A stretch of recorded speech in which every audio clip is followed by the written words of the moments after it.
ಹುಟ್ಟುಹಬ್ಬದಂದು ಅನಾಥ ವೃದ್ಧ ದಂಪತಿಯನ್ನ ದತ್ತು ಪಡೆದ ಯುವಕ. ಬಹುತೇಕ ಮಂದಿ ತಮ್ಮ ಹುಟ್ಟುಹಬ್ಬವನ್ನ ಅದ್ದೂರಿಯಾಗಿ ಆಡಂಬರವಾಗಿ ಆಚರಣೆ ಮಾಡುವುದನ್ನ ನೋಡಿರುತ್ತೇವೆ.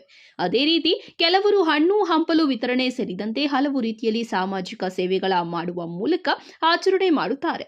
ಆದರೆ ಇಲ್ಲೊಬ್ಬ ಸಾಮಾನ್ಯ ವ್ಯಕ್ತಿ ತನ್ನ ಹುಟ್ಟುಹಬ್ಬದ ನಿಮಿತ್ತ ಅನಾಥ ವೃದ್ಧ ದಂಪತಿಯನ್ನ ದತ್ತು ಪಡೆದುಕೊಂಡು ಮಾನವೀಯತೆ ಮೆರೆದಿದ್ದಾನೆ. ಪಟ್ಟಣದಲ್ಲಿ ಸಾಮಾನ್ಯ ಕುಟುಂಬದಲ್ಲಿ ಜನಿಸಿದ ಪ್ರಕಾಶ್ ಎಂಬ ವ್ಯಕ್ತಿ ಸಣ್ಣ ಫೋಟೋ ಸ್ಟುಡಿಯೋ ಒಂದನ್ನ ನಡೆಸುತ್ತಿದ್ದು ತನ್ನ ತಂದೆ ತಾಯಿ ಇಬ್ಬರನ್ನ ಕಳೆದುಕೊಂಡಿದ್ರು. ಇದೀಗ ಇದೇ ವ್ಯಕ್ತಿ ತಾಲೂಕಿನ ಒಲ್ಲೋಡು ಗ್ರಾಮದಲ್ಲಿ ವೃದ್ಧ ದಂಪತಿ ಯಾವುದೇ ಆಶ್ರಯ ಇಲ್ಲದೆ ಬೇರೆಯವರಿಗೆ ಸೇರಿದ ಕಿರಿದಾದ ಕೋಣೆಯೊಂದರಲ್ಲಿ ವಾಸವಾಗಿದ್ದಾರೆ. ಈ ಕುರಿತು ಮಾಹಿತಿ ಪಡೆದುಕೊಂಡ ಪ್ರಕಾಶ್ ಇಬ್ಬರನ್ನ ದತ್ತು ಪಡೆದುಕೊಂಡು ಅವರ ಸಂಪೂರ್ಣ ಜವಾಬ್ದಾರಿಯನ್ನ ಹೆಗಲೇರಿಸಿಕೊಂಡಿದ್ದಾನೆ.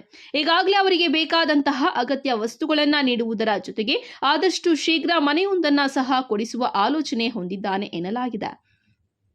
ಈ ಕುರಿತು ಪ್ರಕಾಶ್ ಮಾತನಾಡಿ, ಕೆಲವು ವರ್ಷಗಳ ಹಿಂದೆಯಷ್ಟೇ ನಾನು ತಂದೆ ತಾಯಿಯನ್ನ ಕಳೆದುಕೊಂಡಿದ್ದೇನೆ. ಈ ನೋವು ನನ್ನನ್ನ ಸದಾ ಕಾಡುತ್ತಲೇ ಇದೆ.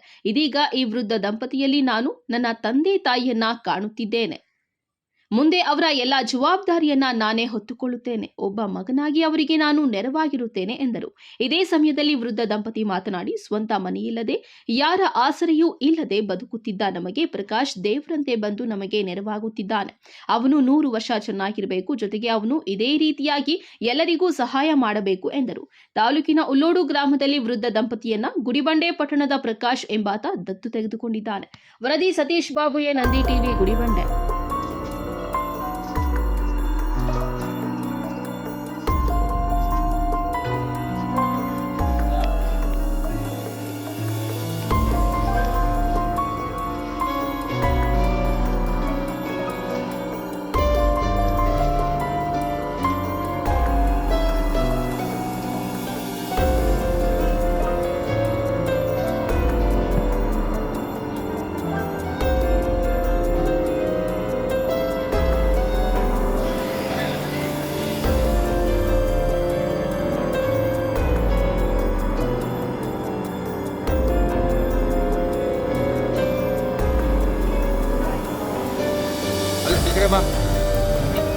ಇಂಥವೆಲ್ಲ ಮಿಸ್ ಆಗುತ್ತೆ ನೀವು ಮಾಡೋ ಕೆಲಸ.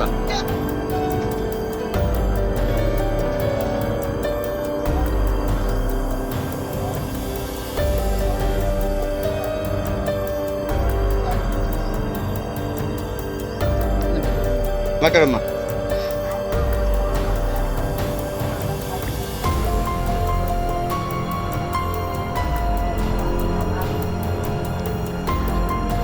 ಪಟ್ಲ